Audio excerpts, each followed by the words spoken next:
할렐루야. 주님의 이름으로 또 우리 현장에 오신 또 성도님들뿐만 아니라 또 온라인으로 또 기도에 참여한 우리 성도님 주님의 이름으로 환영하고 축복합니다. 이번 주부터 또 거리두기가 조정이 돼서 교회 예배와 관련해서 10%가 참여할 수 있도록 조정이 됐습니다. 그래서 정규 예배인 또 수요 예배, 금요기도 그리고 주일 예배가 10%가 참여할 수 있습니다. 그래서 본당에서 진행되는 예배는 60명 정도가 참여할 수 있습니다. 성도님들 또 기억하시고 또 뭐 전부는 아니지만 또 현장에서 함께 또 예배도 드리고 기도하는 그런 은혜가 있기를 원합니다. 압살롬의 반역은 그가 죽음으로 실패했습니다. 압살롬의 죽음과 또 전쟁에서의 승리 소식이 다윗에게 어떻게 전해지게 되었는지, 그리고 그 소식을 들은 다윗이 어떻게 반응했는지를 본문은 보여주고 있습니다. 지난주에 우리가 보았던 것처럼 이 소식을 사독의 아들인 아히마아스가 자기가 전달하겠다고 요압에게 요청을 했죠. 그러나 왕의 아들이 죽은 날이기 때문에 요압은 아히마아스가 그날에 소식 전하는 자가 되기를 원하지 않았습니다. 그래서 그의 요청을 만류를 했죠. 대신 구스 사람에게 이 소식을 전하도록 했습니다. 그러나 아히마아스는 고집을 꺾지 않고 구스 사람 뒤를 따라서 가서 소식을 전하게 해달라고 간청했고, 요압은 이런 아히마아스의 간청에 승인했습니다. 근데 이 아히마아스가 구스 사람이 달린 길과는 다르게 비록 좀 돌아가는 길이지만 쉬운 길, 들길로 달려서 구스 사람을 추월하여서 먼저 다윗에게 도착하게 됩니다. 전쟁터에서 어떤 소식이 오기를 간절히 기다리고 있었던 다윗은 마하나임 성읍 그 성문, 이 닿는 두 성문이죠. 두 성문 가운데 앉아서 소식을 기다리고 있었습니다. 이렇게 두 성문 가운데서 소식을 기다리고 있는 다윗의 모습을 이렇게 그림으로 그려보면 그가 얼마나 전쟁터에서 어떤 소식이 오기를 간절히 기다리고 있었는지를 보여주죠. 그러니까 소식이 빨리 오기를 간절히 기다리고 있었습니다. 그럼 제가 물어볼게요. 다윗이 이렇게 전쟁터에서 자기에게 빨리 소식이 오기를 기다리는데 다윗이 듣고 싶은 소식은 뭘까요? 어떤 소식을 듣기를 원할까요? 질문하는 거예요. 1번, 전쟁에서 이겼습니다 라는 소식. 2번, 압살롬이 살아있습니다 라는 소식. 몇 번일까요?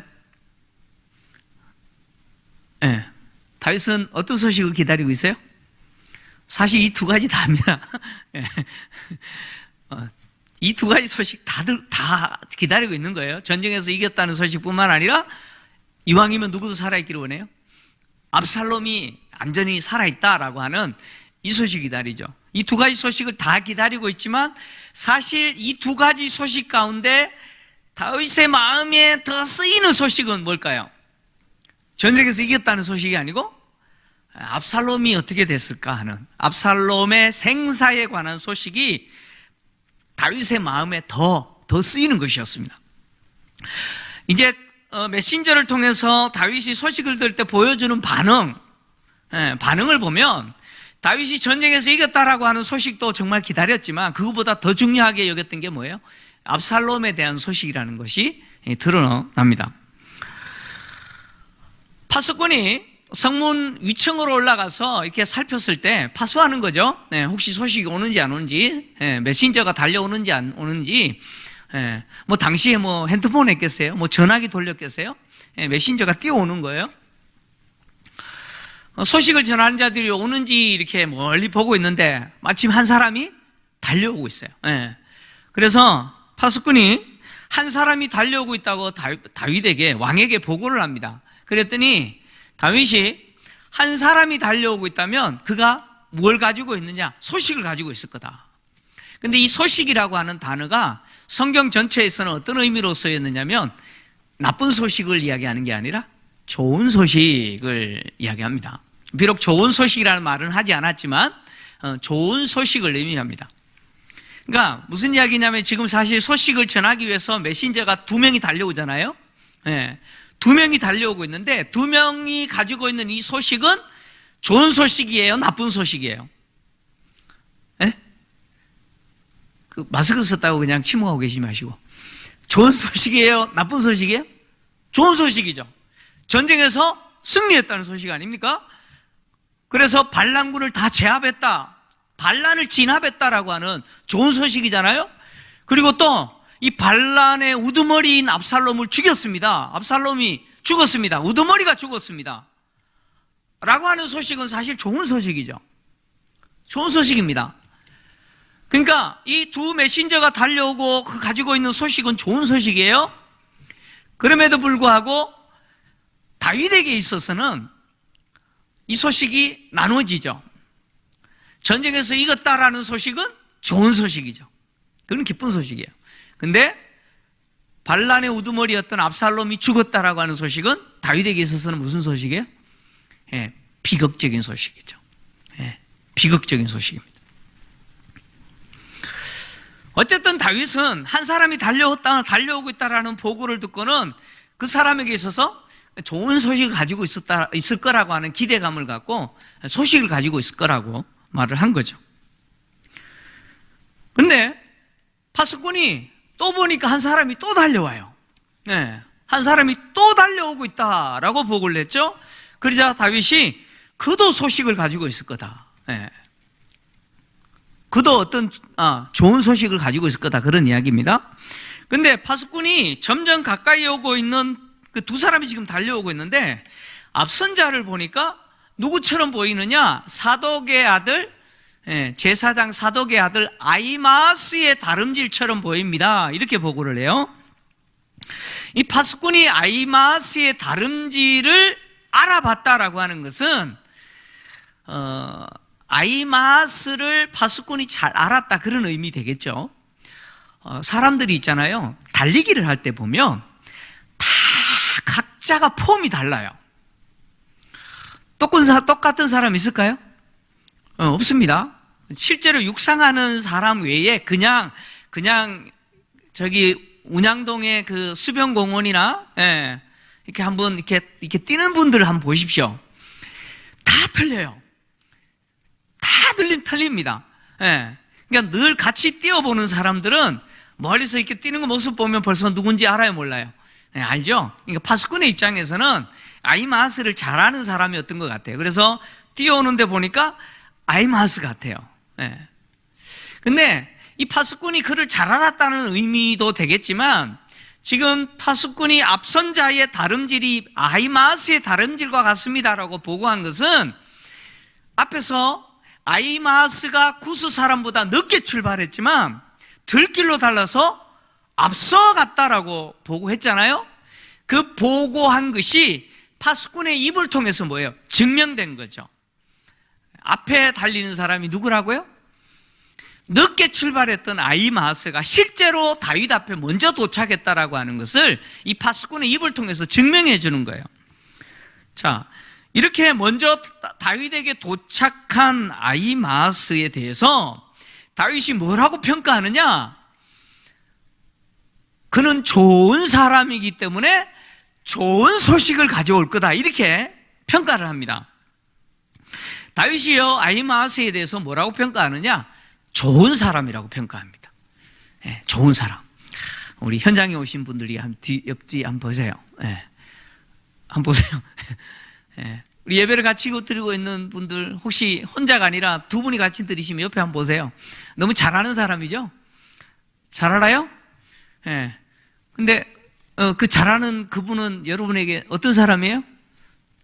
좋은 사람이에요? 좋은 사람 맞아요?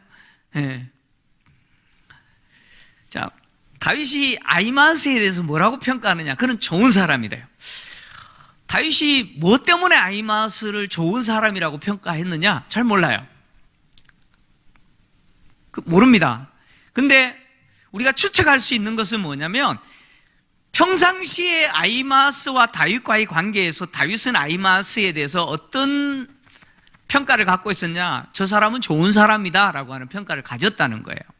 그러니까 평소에 아히마아스가 다윗에게 보여주는 모습은 어떤 모습이었어요? 좋은 사람의 모습이었다는 거죠. 그러니까 왕이 좋은 사람으로 인정을 해요.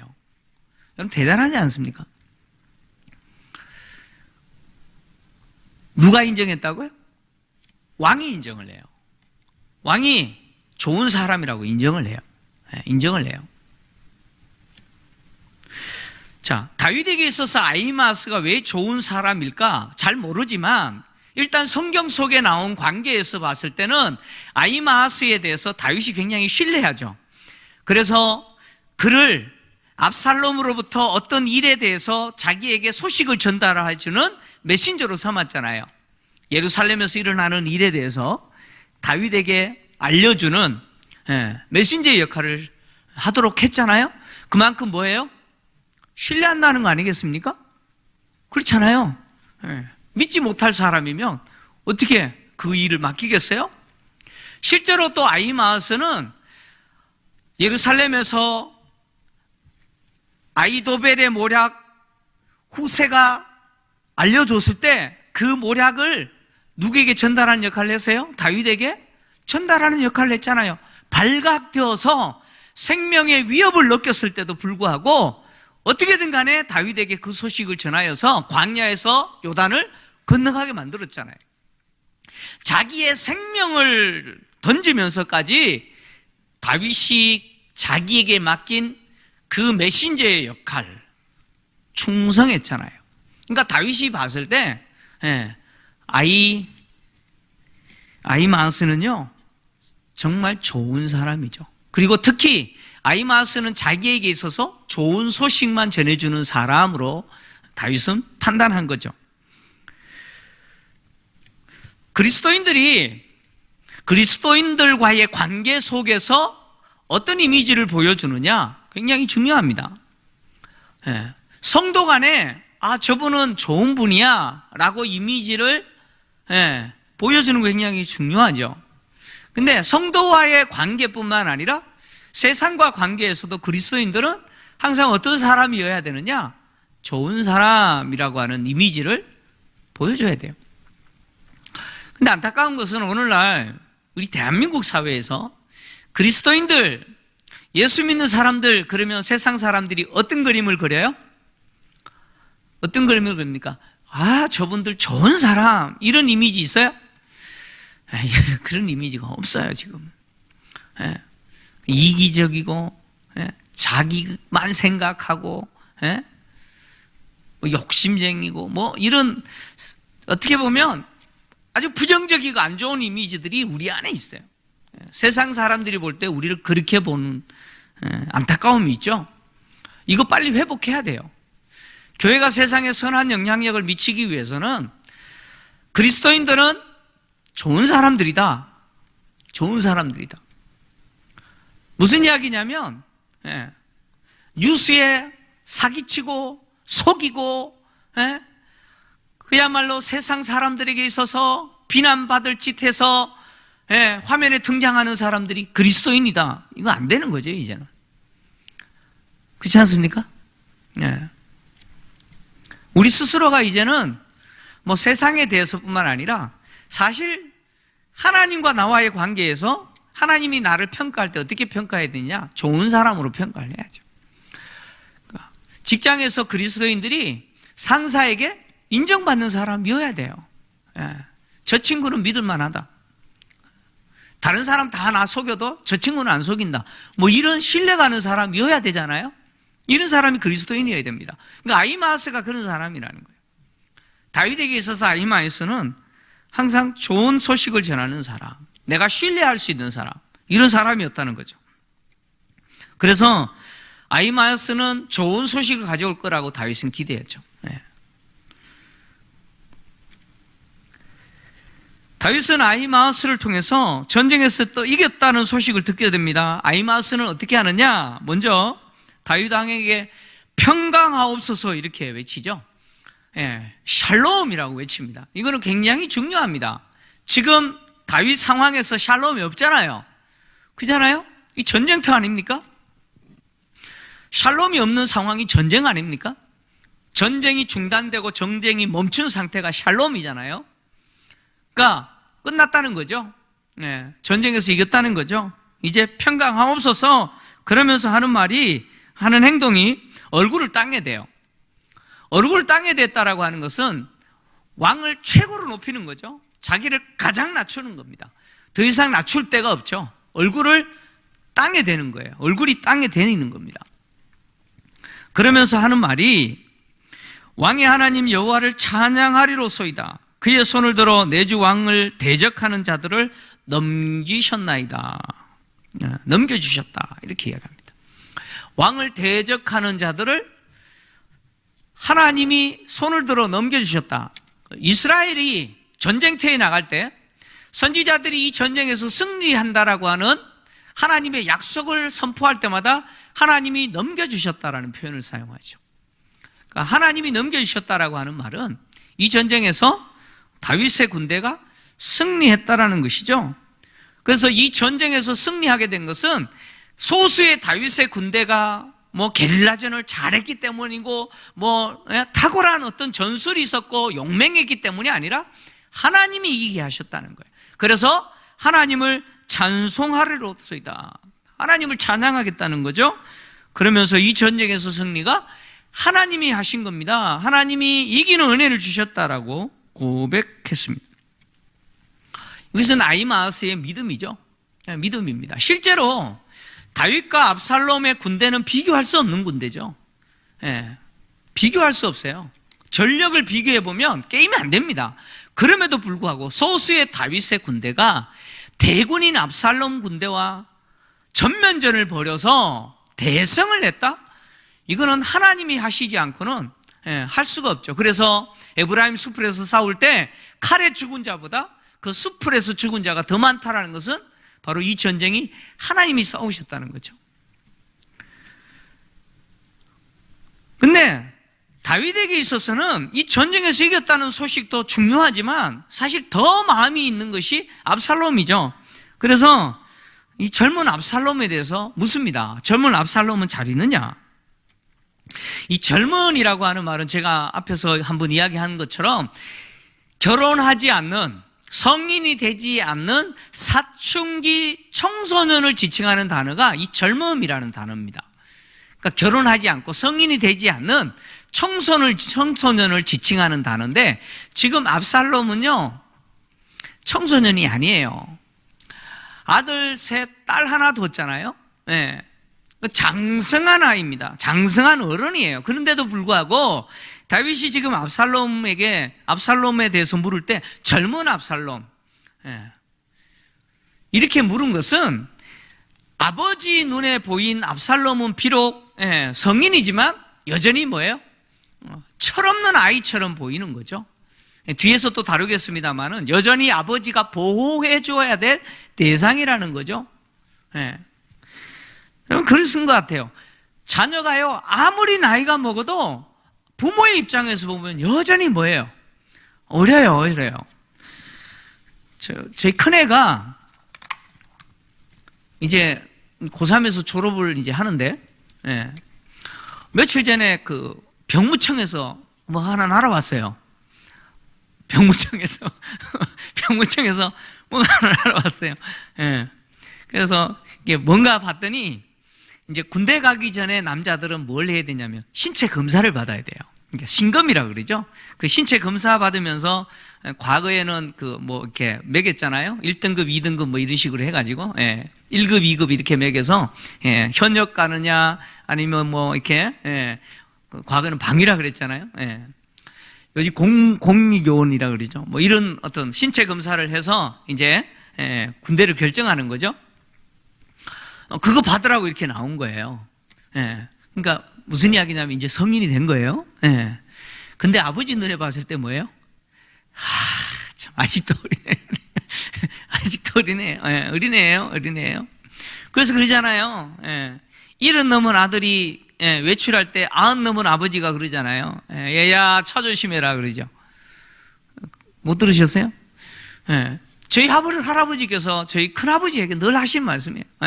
70 넘은 큰아버지에게 90이 넘은 우리 할아버지께서 늘 하시는 말씀이 논에 갈 때도 조심해라 그러죠. 그러니까 자식이 아무리 나이가 먹어도요, 부모 입장에서는 뭐예요? 여전히 철없는 아이처럼 그렇게 보이는 거죠. 다윗의 입장에서는 비록 이 압살롬이요, 어떻게 보면 아버지를 죽이려고 지금 반역해서 쿠데타 일으켜서 아버지 제거하고 자기가 왕 되려고 지금 반란을 일으킨 반란의 우두머리 아닌가요? 그야말로 배은망덕한 폐륜아 아닌가요? 압살롬은 다윗에게 있어서 사실은 폐륜합니다. 폐륜해요. 그럼에도 불구하고 다윗 입장에서 여전히 압살롬은 뭐예요? 철없는 아들이라는 거죠. 철없는 아들이 한 행동 정도로 그렇게 생각한 거죠. 젊은 압살롬은 어떻게 됐느냐 물었을 때 아히마아스가 사실 죽었다는 사실을 알고 있잖아요. 그럼에도 불구하고 그렇게 직접 보고하지 않습니다. 그럼 뭐라고 이야기하느냐? 요압이 자기를 보낼 때 큰 소동이 있었는데 무슨 이야기인지는 모르겠습니다. 이렇게 이야기했어요. 큰 소동이 있었다라고 하는 이 말은 매우 소란스러운 뭔가가 있었다 그런 이야기죠. 그 무리 중에 큰 소란이 있었다, 뭔가 어떤 일이 있었다, 근데 그게 뭔지는 모르겠습니다 이렇게 이야기했어요.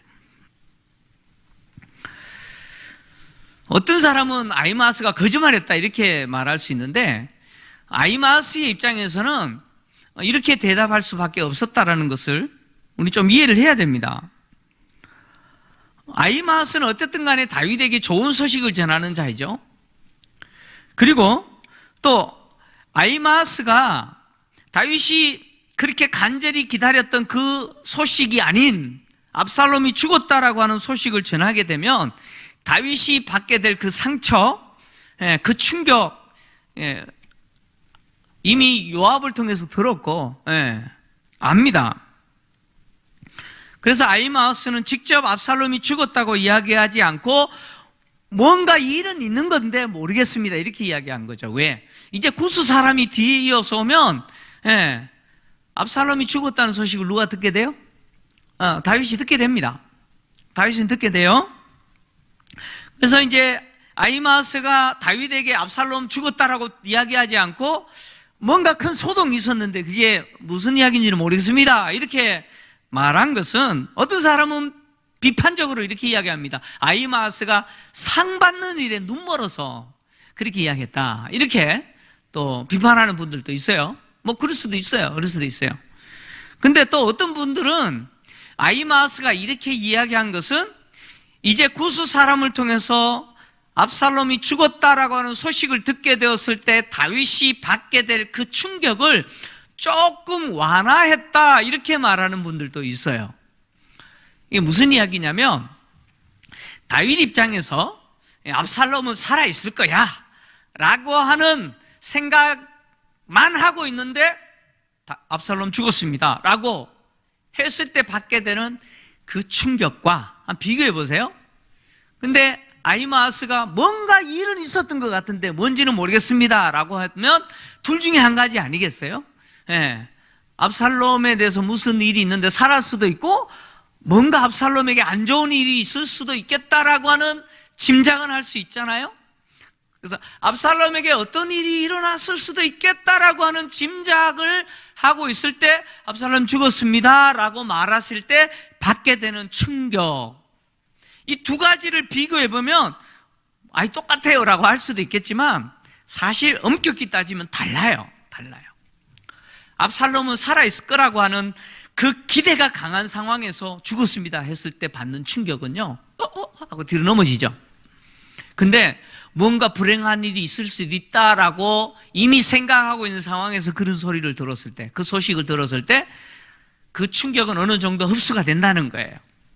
그래서 이 아히마아스가 다윗에게 압살롬의 죽음의 소식에 대해서 받게 될 큰 충격을 조금 완화시켜주기 위해서 이 역할을 했다라고 하는 분들도 있습니다. 뭐 정확하게 뭔지는 모르겠어요. 어쨌든 아히마아스의 입장에서는 압살롬이 죽었다는 소식을 직접 말하지 않아요. 구스 사람을 통해서 듣도록 합니다. 그랬더니 다윗이 아히마아스에게 물러나 있으라 그래요. 그리고는 구스 사람이 왔을 때 이제 구스 사람이 다윗에게 소식을 전합니다. 소식을 전할 일이 있다는 거죠. 예. 그러면서 하는 말이 뭐라고 이야기하느냐 하면 여호와께서 오늘 왕을 대적하던 모든 원수를 갚으셨다 이렇게 이야기했어요. 왕에게 알릴 소식이 있습니다 라고 말하면서 하는 말이 여호와께서 오늘 왕의 대적들을 왕을 대적했던 모든 원수들을 다 갚으셨습니다 이렇게 보고 있어요. 근데 이 말은 전쟁에서 이겼다는 거잖아요, 그죠? 예. 근데 다윗은 이미 아히마아스를 통해서 들었기 때문에 그게 궁금한 게 아니죠. 압살롬이 어떻게 된지 궁금한 거예요. 그래서 젊은 압살롬은 어떻게 됐느냐 물어요. 그랬더니 구스 사람이 하는 말이 뭐라고 이야기하느냐 이렇게 이야기합니다. 내 주 왕의 원수와 일어나서 왕을 대적하는 자들은 다 그 청년과 같이 되기를 원하나이다. 이게 조금 돌려서 이야기한 거지만 사실 압살롬 어떻게 됐다는 거예요? 죽었다 그런 이야기죠. 압살롬 죽었습니다 이렇게 이야기합니다. 자, 아히마아스는 지금 다윗의 심리적인 것을 나름대로 생각을 했어요. 아들이 죽었다는 소식을 듣게 될, 아버지가 받게 될 그 충격에 대해서 아히마아스는 나름대로 생각을 한 거예요. 보고를 할 때 그것까지 생각하면서 보고를 했어요. 근데 이 구스 사람은 그거 생각했어요, 안 했어요? 생각하지 않죠? 구스 사람은 사실 그대로 객관적으로 보고를 한 거예요. 사실 그대로를 보고한 거예요. 다윗의 심리 이거 생각하지 않았어요. 근데 오늘 성경은 아히마아스가 잘못했다, 구스 사람이 잘못했다, 아히마아스가 잘했다, 구스 사람이 잘했다 평가하지 않는다는 거예요. 성경은 누가 더 좋은 보고를 했느냐 이거 평가하지 않아요. 사실 그대로를 지금 기록해뒀어요. 평가하지 않습니다.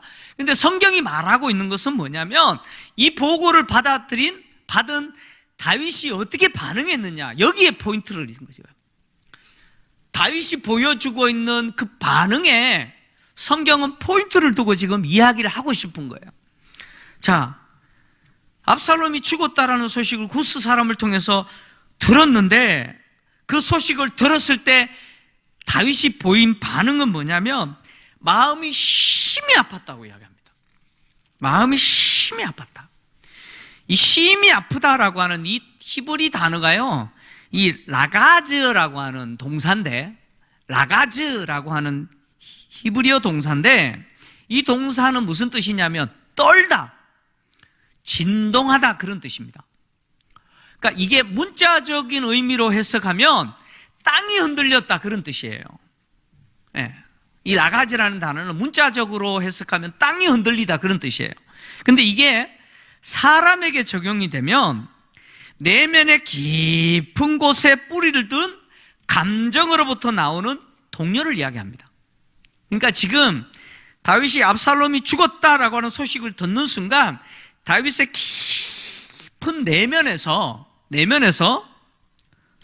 견딜 수 없는 통증으로 떨었다 그런 이야기예요. 깊은 내면에서 견딜 수 없는 그 통증으로, 그 통증의 고통으로 뭐예요? 다윗이 떨었다는 거예요. 떨었다는 거예요. 이것은 다윗이 압살롬을 얼마나 사랑했는지를 보여주는 거죠. 비록 자기를 죽이려고 반역을 일으키고 배은망덕한 패륜한 짓을 하고 있지만, 그래서 전쟁터에 모든 이스라엘 지파 가운데 군대를 소집하여 자기를 죽이려고 지금 이 전쟁터에 참여했지만 그런 페류나인 압살롬도 다윗은 어떻게 했다는 거예요? 사랑했다는 거예요. 사랑했다는 거예요. 다윗은요, 이 소식을 듣고 그 성문 위층으로 올라갑니다. 올라가면서 울었다라고 합니다. 올라가서 울었다. 이 울었다라고 하는 동사가 빠카라고 하는 동사입니다. 빠카. 이 말은 큰 소리로 통곡했다, 그런 이야기예요.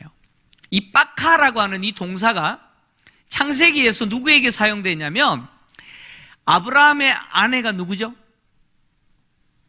아브라함의 아내 사라죠? 네. 사라가 죽었을 때 아브라함이 크게 운이라 할 때 이 동사입니다. 빠카라고 하는. 사랑했던 아내가 죽었을 때 통곡하면서 애통하면서 큰 소리로 울었던 그 울음을 이야기합니다. 그리고 야곱이 죽었을 때 야곱의 후손들이 큰 소리로 울었을 때 이 동사가 사용됐어요. 그러니까 지금 다윗이 압살롬 죽었다라고 하는 소식을 듣고 위층에 올라가서, 성문 위층에 올라가서 큰 소리로 운 거예요. 울었어요. 그렇게 울면서 성경은 위층으로 올라가면서 다윗이 어떻게 애통했느냐? 다윗이 부른 애가죠. 애가입니다. 이렇게 다윗은 외쳤습니다. 내 아들 압살롬아, 내 아들 압살롬아, 차라리 내가 너를 대신하여 죽었다면 압살롬 내 아들아, 내 아들아. 여러분, 이 애가를 한번 해보세요. 다윗은 내 아들아 라고 몇 분 불러요? 빨리 해보세요. 내 아들아 몇 분 불러요? 몇 분 불렀어요? 5번. 내 아들아, 내 아들아, 내 아들아, 내 아들아, 내 아들아. 5번이나 부릅니다. 압살롬아 몇 분 불렀어요? 3번. 압살롬아, 압살롬아. 근데 압살롬이라고 하는 이름보다 내 아들아라고 하는 말을 더합니다. 배은망덕한 페류나 짓을 했지만 그럼에도 불구하고 압살롬은 다윗에게 있어서 누구예요? 내 아들이라는 거예요. 내 아들, 내 아들이에요. 그러면서 다윗은 이렇게 말하죠. 내가 너를 대신하여 죽었다면, 이렇게 이야기합니다. 내가 너를 대신하여 죽었다면. 압살롬이 살고 차라리 자기가 죽었으면 좋았다라는 거죠. 다윗이 이렇게 표현한 것은 단지 아버지의 그 애절한 부성애만을 이야기하는 게 아니죠. 사랑했던 아들이 죽었기 때문이라는 그 부성애만이 아니죠. 지금 압살롬의 죽음은 사실 원인이 어디부터 시작했어요? 자기에게 있었잖아요. 자기의 실수였잖아요. 그잖아요? 자기가 바세바와 범죄하지 않았다면. 그러니까 압살롬의 죽음은 결국 다윗 자기에게서 출발하는 거예요. 다윗은 이걸 아니죠. 모르는 게 아니잖아요. 그래서 단지 아들이 죽은 것이 아니죠. 나 때문에 죽었다라고 하는. 그래서 차라리 내가 죽고 네가 살아야 되는데 라고 하는 이 고백을 하는 거죠. 다윗은 계속해서 지금 뭐라고 표현하고 있냐면 젊은 압살롬이라고 합니다. 앞에서 이야기했던 것처럼 다윗은 여전히 자기가 압살롬을 보호해야 된다고 생각하는 거죠. 압살롬은 나의 보호를 받아야 될 아직도 성인이 되지 않는 아이라는 거예요. 독립하지 못한 아이라고 생각하는 거죠. 여전히 나의 도움을 받아야 되는데 내가 그 아이를 지켜줘야 되는데 결국 뭐예요? 지켜주지 못했다는 거예요. 내가 지키지 못했다는 거예요. 내 아들을 내가 지키지 못했다는 거죠.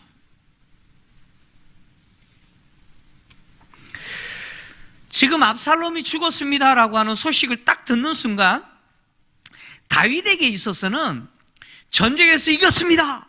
전쟁에서의 승리. 반란군을 제압했습니다. 다시 이 땅에 평화가 왔습니다. 그리고 잃어버렸던 이스라엘의 왕의 위치, 왕의 자리, 왕자가 다시 회복됐습니다.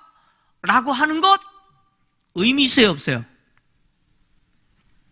다윗에게 이게 의미 있어요, 없어요? 전쟁에서 이겼습니다? 이거 의미 있어요?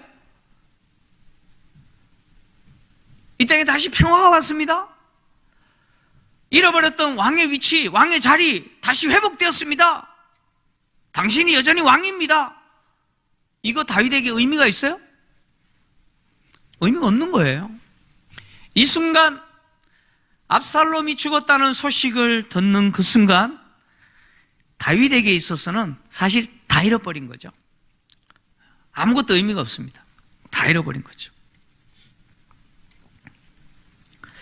성경이 압살롬의 죽음에 대해서 다윗이 지금 극도로 슬퍼하고 있는 이 반응을 자세하게 이렇게 기록한 것은 아들이 죽은 아버지로서의 어떤 부성애를 지금 말하려고 하는 게 아닙니다.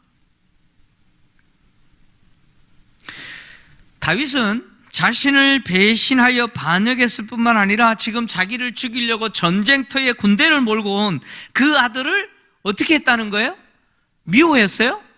아니죠. 사랑했다는 거예요. 사실 원수 아닙니까? 왼수도 이런 왼수가 없잖아요. 모르는 왼수도 아니고. 에? 어떻게 자식이 아버지에게 이럴 수 있어요?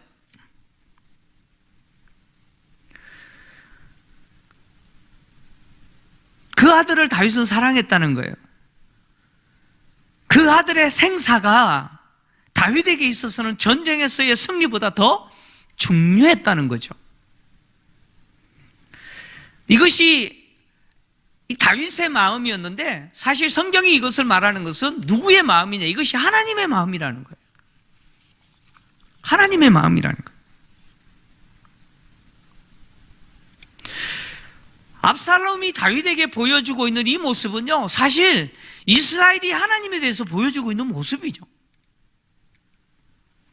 이스라엘은 끊임없이 아버지 되신 하나님 앞에 끊임없이 배은망덕하게 대적하고 페르나 짓을 합니다. 근데 그런 이스라엘을 하나님은 어떻게 하시느냐? 내가 너를 낳았기 때문에 끝까지 내가 사랑하겠다는 거예요. 제가 이야기하는 게 아니에요. 이사야서 46장 3절 4절 좀 같이 보겠습니다. 이사야서 46장 3절 4절 같이 읽겠습니다. 시작. 야곱의 집이여, 이스라엘 집에 남은 모든 자여, 내게 들을지어다. 배에서 태어남으로부터 내게 안겼고 태에서 남으로부터 내게 업힌 너희여, 너희가 노년에 이기까지 내가 그리하겠고 백발이 되기까지 내가 너희를 품을 것이라. 내가 지었은즉 내가 업을 것이요 내가 품고 구하여 내리라. 아멘.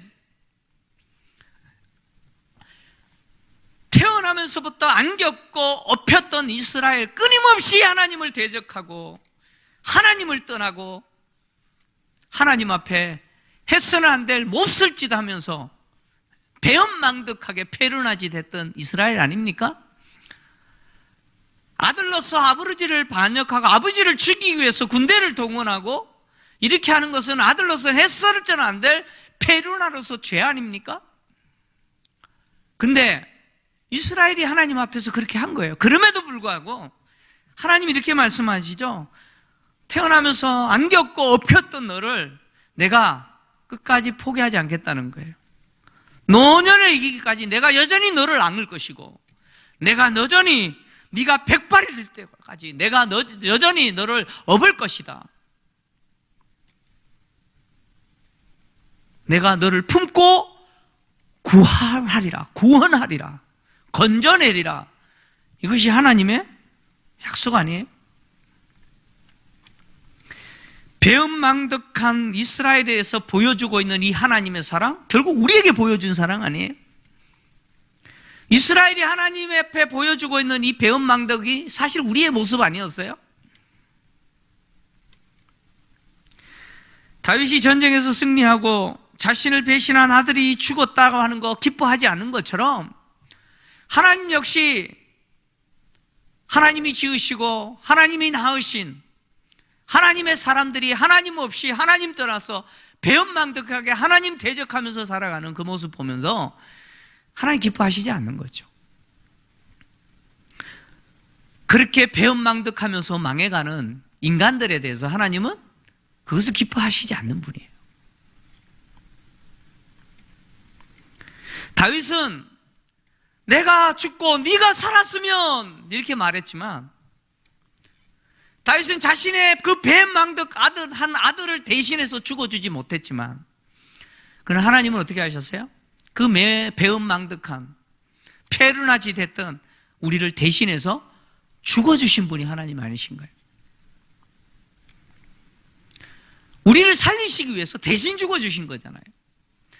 다윗은 아들 살리기 위해서 대신 죽지 못했지만 하나님은 우리를 살리시기 위해서 대신 죽어주신 거죠. 당신이 죽으시고 우리를 살리신 거죠. 그것이 아들에 대한 하나님 아버지의 사랑이죠. 바울은 하나님이 우리에게 베풀어 주신 이 사랑이요 얼마나 대단한지 지식에 넘치는 사랑이라고 그랬어요. 에베소서 3장 18절에서 19절 같이 읽겠습니다. 시작. 능히 모든 성도와 함께 지식에 넘치는 그리스도의 사랑을 알고 그 너비와 길이와 높이와 깊이가 어떠함을 깨달아 하나님의 모든 충만하신 것으로 너희에게 충만하게 하시기를 구하노라. 아멘. 지식에 넘치는 그리스도의 사랑이라고 표현했어요. 이 지식에 넘친다라고 하는 말은 무슨 뜻이냐면 인간의 이성으로는 청량할 수 없는 그 한계의 범위를 뛰어넘는 사랑이라는 거죠. 인간의 이성으로 청량할 수 있는 한계가 있어요. 근데 그 한계를 하나님이 예수 그리스도를 통해서 우리에게 보여주신 그 사랑은 뛰어넘어 버렸다는 거예요. 인간의 이성으로는 청량할 수 없다는 거죠. 끝을 알 수 없는 광대한 우주조차도 우리에게 베풀어 주신 하나님의 그 사랑, 당신의 아들을 십자가에 죽게 하시고 대신 우리를 살려주신 그 하나님의 사랑은 끝을 알 수 없는 우주조차도 담을 수 있어요? 담을 수 없어요. 담을 수 없습니다. 한계가 없고 우리의 이성으로는 도저히 그것을 파악할 수도 없는 그 광대하고 거대한 하나님의 사랑을 받았고 누가요? 내가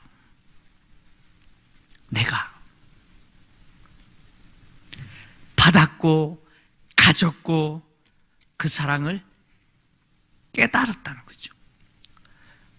하나님의 그 사랑을 받았고 가졌고 그리고 깨달은 사람이 누구냐?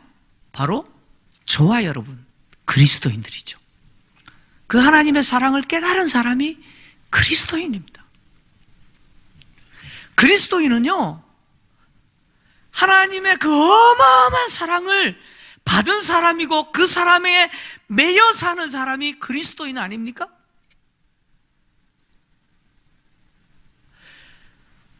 그 하나님의 사랑이 얼마나 대단한지 바울이 오늘 보겠잖아요. 그 너비와 길이와 높이와 깊이가 어떠함을 깨닫기를 원한다. 우리가 깨달을 수 있어요? 사실은 한계가 없는데 그러나 조금이라도 알아라는 거죠.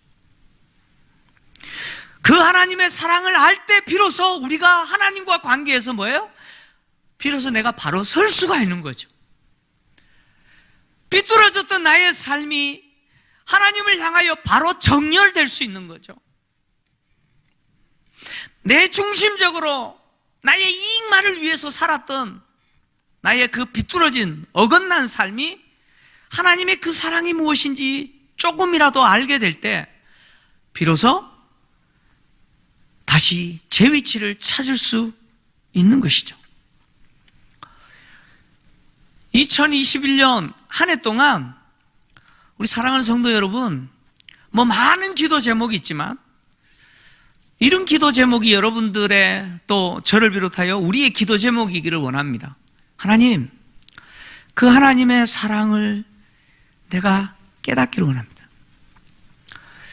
그 하나님의 사랑, 그 청량할 수 없는 광대하신 그 하나님의 어마어마한 사랑, 그 사랑으로 나를 그냥 덮어주십시오. 그래서 그 사랑으로 내가 완전히 매여 사는 사람이 되게 해주십시오. 여러분, 초대교회 그리스도인들이 왜 자신의 목숨도 아끼지 아니하고 당당하게 그리스도인으로 살았을까요? 그 이유가 뭐겠습니까? 그 하나님의 사랑을 알기 때문이죠. 그 하나님의 사랑을 알기 때문에 돌릴 수 없는 거죠. 등 돌릴 수 없는 거예요.